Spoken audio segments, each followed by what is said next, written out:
Not the best of timing. Fielder at long on takes a brilliant catch.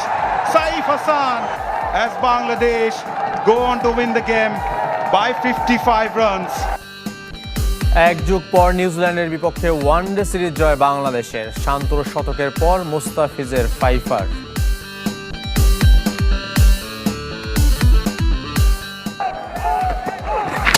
Bowling, he gets a fifer. Well, that's probably one of the reasons why he was shielding him away. তারা এসে আইনকে face করে, তারা যদি মনে করে যে আমরা নির্দোষ, তারা ফেস করে যদি আসতে পারে, মোস্ট ওয়েলকাম। এই দেশে তারা আবার খেলাধুলা যুক্ত হবে। সাকিব মাশরাফিকে ক্রিকেটার নয় রাজনীতিবিদ হিসেবে দেখছে বিসিবি। মামলার ব্যাপারে সহায়তা করবে না ক্রিকেট বোর্ড। যুক্তরাষ্ট্রে বিশ্বকাপ খেলতে প্রস্তুত ইরান। ব্রাজিলের ইনজুরির মিছিলে স্টেভ আউট। বাদ পড়লেন জার্মানির গ্যানাব্রি। শেষ হাসিটা বাংলাদেশের। ওয়েস্ট ইন্ডিজ পাকিস্তানের পর নিউজিল্যান্ড, ঘরের মাঠে টানা 3 সিরিজ জিতল মেহেদী মিরাজের দল।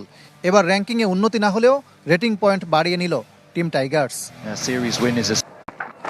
50 করে বিপজ্জনক হয়ে ওঠা নিক কেলিকে বিদায় করে ম্যাচটাও এনে দেন হাতের মুঠোয়।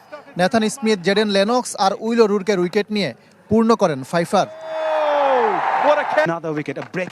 উইলিয়াং মোহাম্মদ আব্বাসকে ইনিংস বড় করার আগে আউট করেন নাহিদ রানা ও শরীফুল। ডিন ফক্সক্রফট শেষে ঝড় তোলেন, তবে সঙ্গীর অভাবে বৃথা চেষ্টা। 75 রানের দুর্দান্ত ইনিংসটা শুধুই হারের ব্যবধান কমিয়েছে।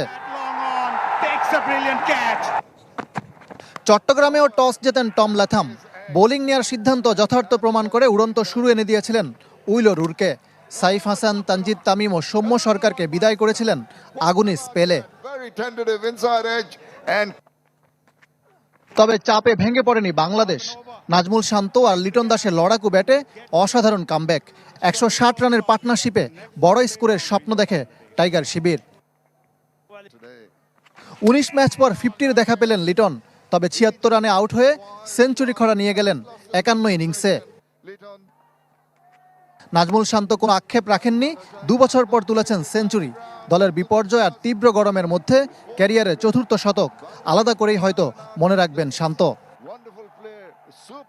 উইকেটে সেট হয়েও স্কোর 300-র কাছে নিতে পারেননি তাওহিদ হৃদয় ও মেহেদী মিরাজরা। শেষ 10 ওভারে 61 রানের বেশি আসেনি। বোলারদের কল্যাণে তবু ম্যাচ জিততে কষ্ট হয়নি টাইগারদের। ইকরাম হোসাইন, চ্যানেল 24, চট্টগ্রাম। অপেক্ষাটা 20 ম্যাচ আর দীর্ঘ 25 মাসের মাঝে 3 হাফ সেঞ্চুরি করলেও ম্যাজিক ফিগার ছিল অধরা। শেষ পর্যন্ত এলো কাঙ্ক্ষিত শতক সেই সাগরিকায়। 2024-এর মার্চে এই চট্টগ্রামেই শ্রীলঙ্কার বিপক্ষে খেলেছিলেন 122 রানের হার না মানা ম্যাচ জয়ী ইনিংস। ক্যারিয়ারের 4র্থ শতকের পর সেজদা দিতে ভোলেননি। সাগরিকার ব্যাটিং সহায়ক 22 গজের জমিনে যখন শান্ত নেমেছিলেন, তখন 32 রানে সাইফ হাসান, তানজিদ তামিম আর সৌম্য সরকারের উইকেট হারিয়ে ধুঁকছিল টাইগাররা। বিপর্যস্ত অবস্থা থেকে দলকে টেনে তোলার দায়িত্বটা ভালোভাবেই নিয়েছিলেন নাজমুল শান্ত। প্রথম ম্যাচে গোল্ডেন ডাকের পর দ্বিতীয় ওয়ানডেতে হাফ সেঞ্চুরি, 50 রানে রিটায়ার্ড হার্ট হয়েছিলেন। ধারাবাহিকতা ধরে রাখার সাথে ফিটনেসের চ্যালেঞ্জ ছিল নাজমুল শান্তর। সে অভিযানে সফল এই ব্যাটার।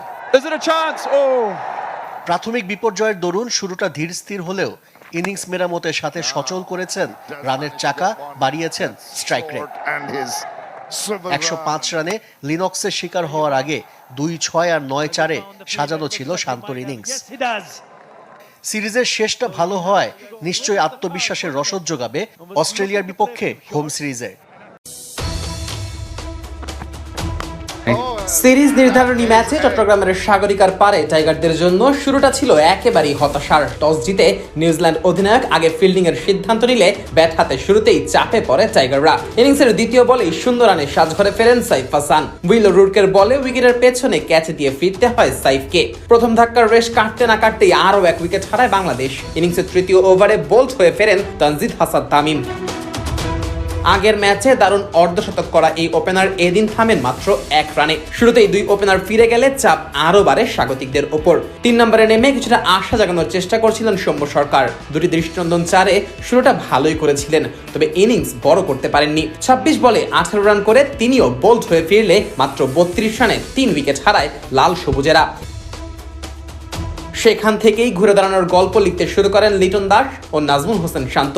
চতুর্থ উইকেটে দলের হাল ধরেন এই দুই ব্যাটার। শুরুতে ধৈর্য ধরে খেলে ইনিংস গুছিয়ে নেন, আর পরে ধীরে ধীরে রান তোলার গতি বাড়ান। তাদের ব্যাটে ভর করেই বড় সংগ্রহের স্বপ্ন দেখতে শুরু করে টাইগাররা। দারুণ ছন্দে থাকা লিটন দাস এদিন ছিলেন বেশ সংযত। নিজের স্বভাব সুলভ ব্যাটিং এর বাইরে গিয়ে বাউন্ডারির চেয়ে সিঙ্গেল ডাবলেই দিয়েছেন বেশি মনোযোগ। 71 বলে পূর্ণ করেন নিজের অর্ধশতক। শেষ পর্যন্ত 91 বলে 76 রান করে আউট হন এই ডানহাতি ব্যাটার। অন্য প্রান্তে আরো দৃঢ় ছিলেন শান্ত।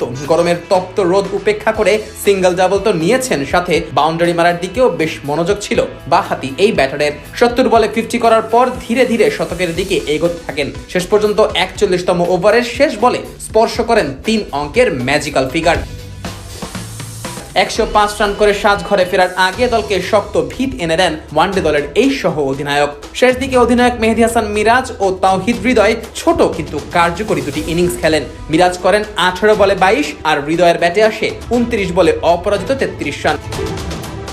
আর তাদের ব্যাটে ভর করে নির্ধারিত ওভারের খেলা শেষে 8 উইকেট হারিয়ে 265 রান তোলে বাংলাদেশ। 266 রানের লক্ষ্য তাড়া করতে নেমে শুরুতেই ধাক্কা খায় কিউইরা। ইনিংসের চতুর্থ ওভারেই ফেরেন হেনরি নিকোলাস। মুস্তাফিজুর রহমানের দারুণ এক বাউন্সারে উইকেটের পেছনে লিটন দাসের হাতে ক্যাচ তুলে দেন এই ব্যাটার। এরপর উইলিয়ামকে সাথে নিয়ে দলের হাল ধরেন আগের ম্যাচের সেরা ব্যাটার নিক কেলি। দুজনে মিলে দলের রান পার করেন 50। তবে দলীয় 54 রানে বিদায় নেন ইয়ং। নাহিদ রানার গতির কাছে পরাস্ত হয়ে তিনি ফেরেন 19 রান করে। এরপর মাত্র 5 রান করে ফিরে যান অধিনায়ক টম ল্যাথহামও। মিরাজের বলে ক্যাচ তুলে দেন শরীফুলের হাতে। এক প্রান্ত থেকে যখন একের পর এক উইকেট পড়ছিল তখন ক্রিজে ঠায় হয়ে দাঁড়িয়েছিলেন নিক কেলি। দেখে শুনে খেলে ব্যক্তিগত অর্ধশতকেও পৌঁছে যান এই ব্যাটার। তবে মুস্তাফিজের কবজির জাদুর কাছে শেষ পর্যন্ত হার মানতে হয় কেলিকে। বিদায় নেন 80 বলে 59 রান করে। মোহাম্মদ আব্বাসও ফিরেছেন শরীফুলের বলে বোল্ড হয়ে। এরপর আর ম্যাচে ফিরতে পারেনি কিউইরা। জয় নিয়েই মাঠ ছাড়ে টাইগাররা।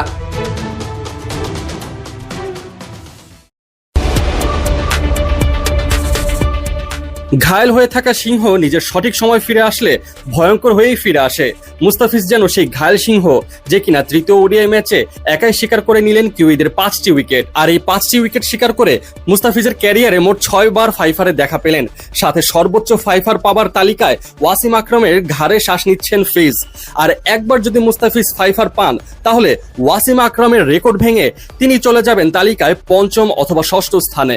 অথচ ইনজুরির কারণে সিরিজের প্রথম 2 ম্যাচে মাঠে নামা হয়নি তার। সাইডলাইনে বসে দেখতে হয়েছে সতীর্থদের লড়াই। কিন্তু সিরিজের ভাগ্য নির্ধারণী শেষ ওয়ানডেতে একাদশে ফিরেই যেন তাক লাগিয়ে দিলেন মুস্তাফিজুর রহমানের বিধ্বংসী 5 উইকেটের সামনে তাসের ঘরের মতো ভেঙে পড়েছে নিউজিল্যান্ডের ব্যাটিং লাইন আপ। চট্টগ্রামের জহুর আহমেদ চৌধুরী স্টেডিয়ামে মুস্তাফিজের বোলিং তোপে 210 রানেই থমকে যায় কিউইদের ইনিংস। মুস্তাফিজের 5 উইকেট আর নাজমুল হোসেন শান্তর সেঞ্চুরিতে সিরিজের শেষ ম্যাচে 55 রানের বড় জয় নিয়ে 2-1 ব্যবধানে ওয়ানডে সিরিজ নিজেদের করে নিল বাংলাদেশ।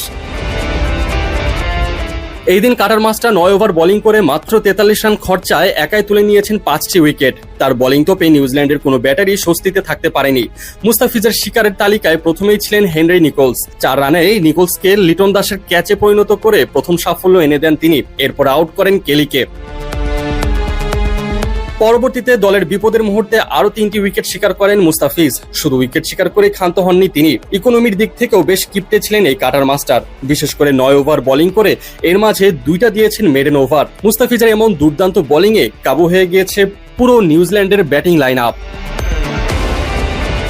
ম্যাচের শুরু থেকে মুস্তাফিজ ছিলেন অপ্রতিরোধ্য। বিশেষ করে তার করা 2টি মেডেন ওভার কিউইদের রান তোলার গতির লাগাম টেনে ধরে। যখনই নিউজিল্যান্ড কোনো জুটি গড়ার চেষ্টা করেছে তখনই মুস্তাফিজ সেই জুটি ভেঙে দিয়েছেন। মাঝের ওভারগুলোতে তার নিয়ন্ত্রিত বোলিং আর শেষের দিকে গতির বৈচিত্র্য সামলানোর কোনো পথই খুঁজে পায়নি সফরকারীরা। প্রেসিডেন্ট তামিম ইকবালের শহর চট্টগ্রামে মুস্তাফিজের বাঁহাতের জাদুতে কুপকাত হয়েছে নিউজিল্যান্ড। এই জাদুকরী পারফরমেন্স দিয়ে মুস্তাফিজ আপাতত বাংলাদেশ দলের ডিউটি শেষ করলেন, কেননা টি-20 স্কোয়াডে নেই তিনি। ওদিকে পিএসএল এ বলা যায় ডাক চলে আসছে মুস্তাফিজের। সবকিছু ঠিক থাকলে আজকেই হয়তো দেশ ছাড়তে পারেন তিনি।